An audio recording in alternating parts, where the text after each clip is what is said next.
নমস্কার। ঠাকুর শ্রী শ্রী রামকৃষ্ণ পরমহংসদেব এবং মা শারদার চরণে আমার সশ্রদ্ধ প্রণাম জানিয়ে ভিডিওটা শুরু করছি। আমাদের অর্থাৎ মানুষ নামক যে প্রজাতি, তাদের বৈশিষ্ট্য কি বলুন তো?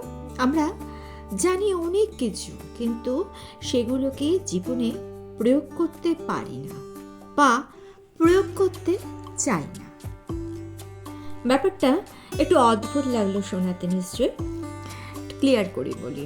যেমন ধরুন, ছোটবেলা থেকে আমরা নানা ধরনের নীতিকথা, উপকথা, মহাপুরুষদের বাণী, জীবনী পড়ে বা শুনে বড় হই, কিন্তু যখন সেগুলো জীবনে গ্রহণ করার প্রয়োজন হয়, অর্থাৎ যখন সেগুলোকে আদর্শ মেনে জীবনেরটাকে এগিয়ে নিয়ে যাওয়ার সময় আসে, বা সোজা কথায় যখন সেই সব বাণীগুলোকে জীবনে মানার প্রয়োজন হয়, তখন বেশিরভাগ মানুষই কিন্তু সেগুলো আর মনে রাখি না।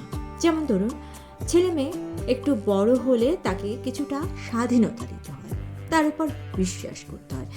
তার ওপর যদি আমরা বিশ্বাস করি, তার চাওয়া পাওয়াগুলোকে যদি আমরা সম্মান দিই, তবে সে আমাদেরকে তাদের কাছের মানুষ, আপন মানুষ, বন্ধু ভাবতে শুরু করবে।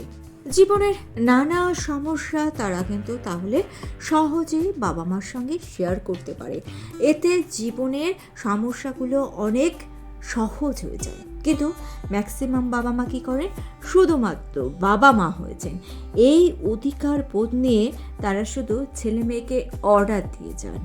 সে কি ভালোবাসে সেটা নিয়ে একটুও মাথা ঘামান না, যার ফলে একটা সময় ছেলে মেয়ে বাবা মাকে দূরের মানুষ ভাবতে শুরু করে এবং বাবা মার কথা একটা সময় তার অসহ্য লাগে। কথাটা কিন্তু শুনতে খারাপ লাগলেও কথাটা কিন্তু একদম বাস্তব কথা।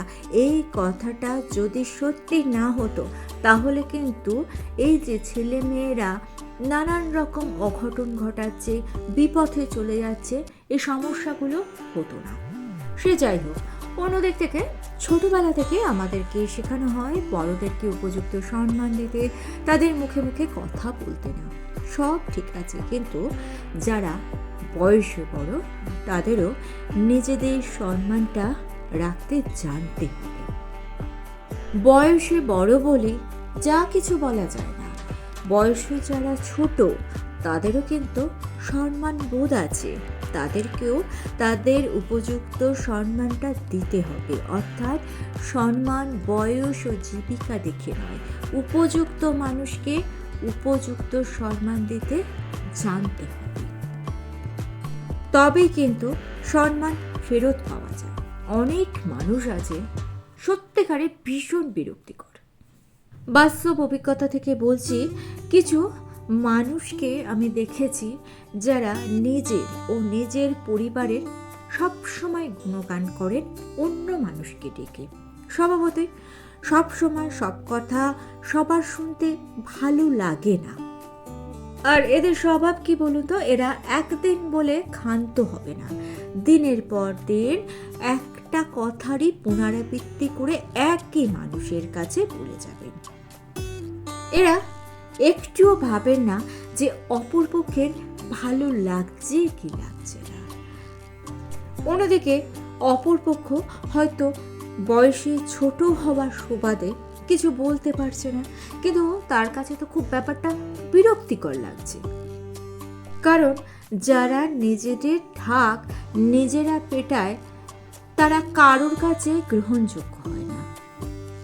আশা করছি এরকম ধরনের মানুষদের সঙ্গে আপনাদের সকলেরই কিছু না কিছু সাক্ষাৎ পরিচয় আছে।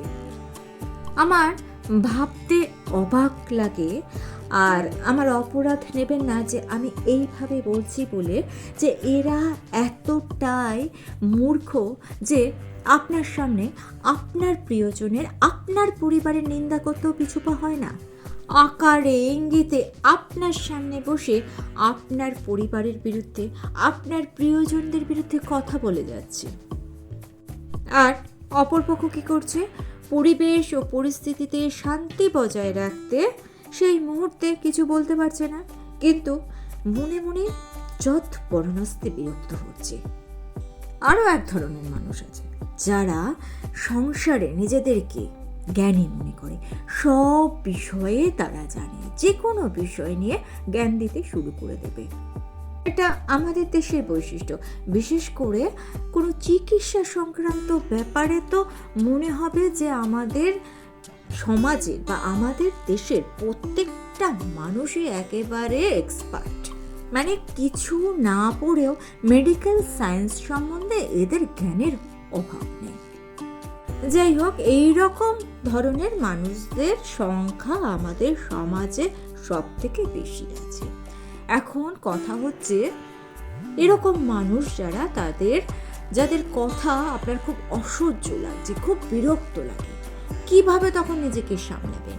যখন কারো কথায় আপনি আহত হন, আপনার খারাপ লাগে, তখন আপনি নিজেকে প্রশ্ন করুন তো, যে মানুষটি আপনাকে এই কথাটি বলছেন তিনি আপনার কাছে কতটা প্রিয়, কতটা গ্রহণযোগ্য?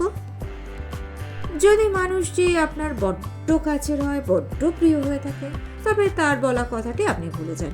কিন্তু যদি এই কথাটি আপনার আত্মসম্মানকে আঘাত করে, তাহলে মানুষটিকে গুরুত্ব দেওয়া বন্ধ করে দিন, কারণ আত্মসম্মান হারিয়ে বেঁচে থাকা অর্থহীন। ঈশ্বর আপনাকে সব কিছু দিয়েছেন, দুটি পা দিয়েছেন, দুটি পায়ের ওপর দাঁড়ানোর শক্তি দিয়েছেন।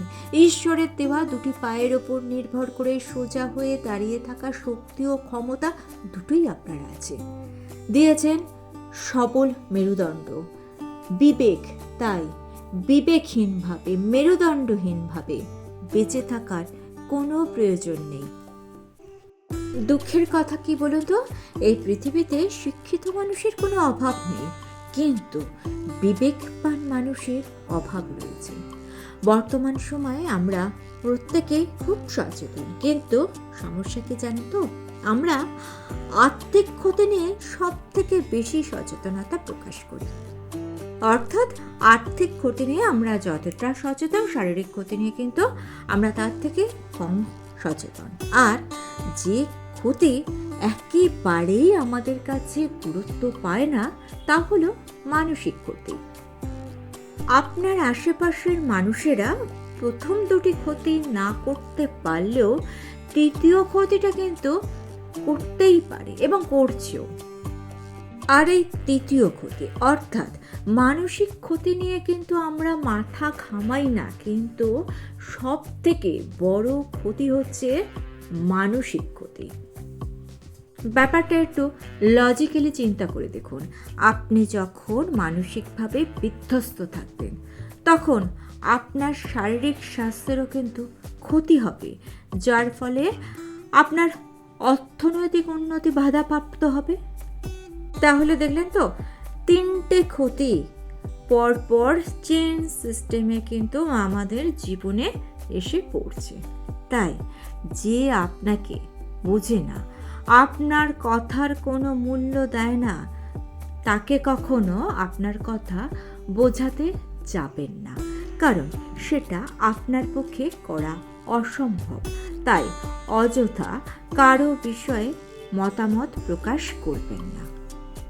কারো জীবনে অযথা প্রবেশ করা আপনার আত্মসম্মানকে কিন্তু আঘাত করবে। তাই কারো জীবনে বিরক্তিকর হয়ে ওঠার থেকে সেখান থেকে সরে আসাই বুদ্ধিমানের কাজ।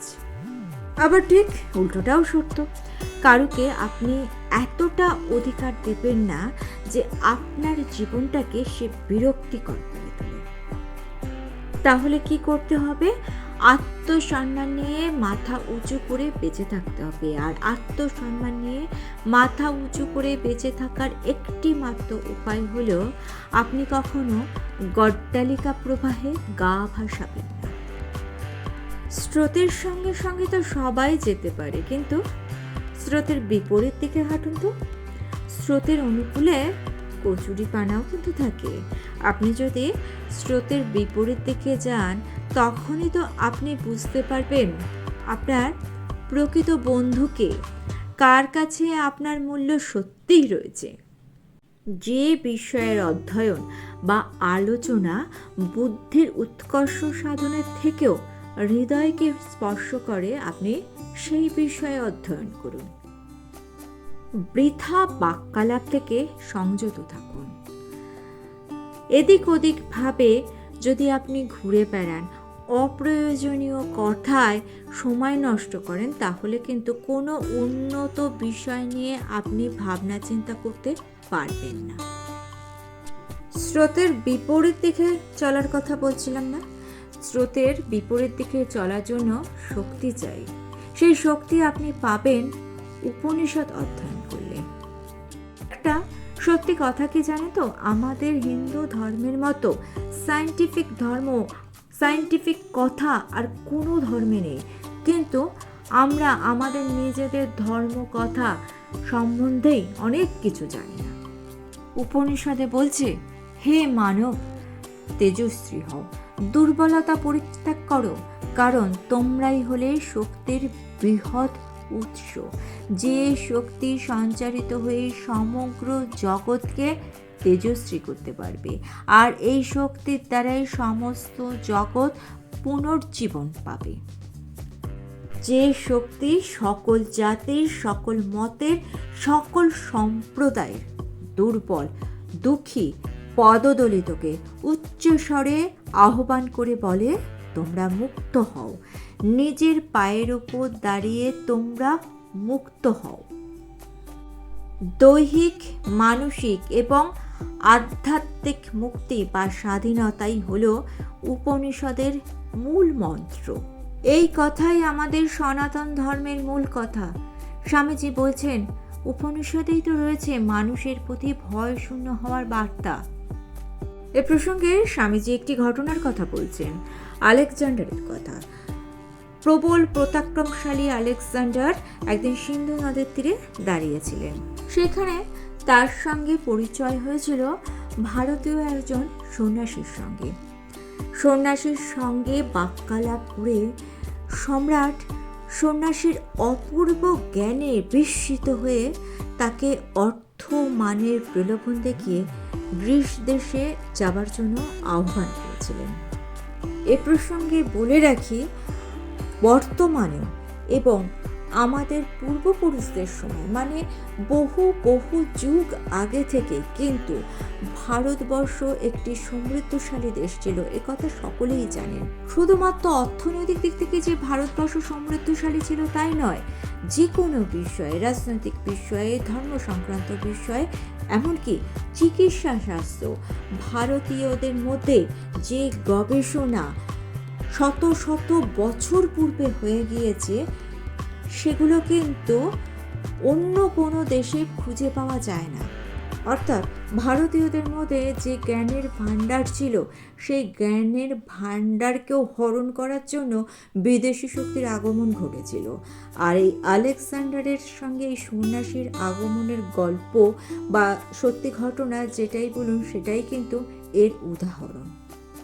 যাই হোক, সন্ন্যাসী কিন্তু আলেকজান্ডারের কথা শুনে বা তার প্রলোভন শুনে গ্রিস দেশে যেতে একেবারেই স্বীকার করেননি। তিনি মুখের ওপর এই প্রস্তাব প্রত্যাখ্যান করেছিলেন।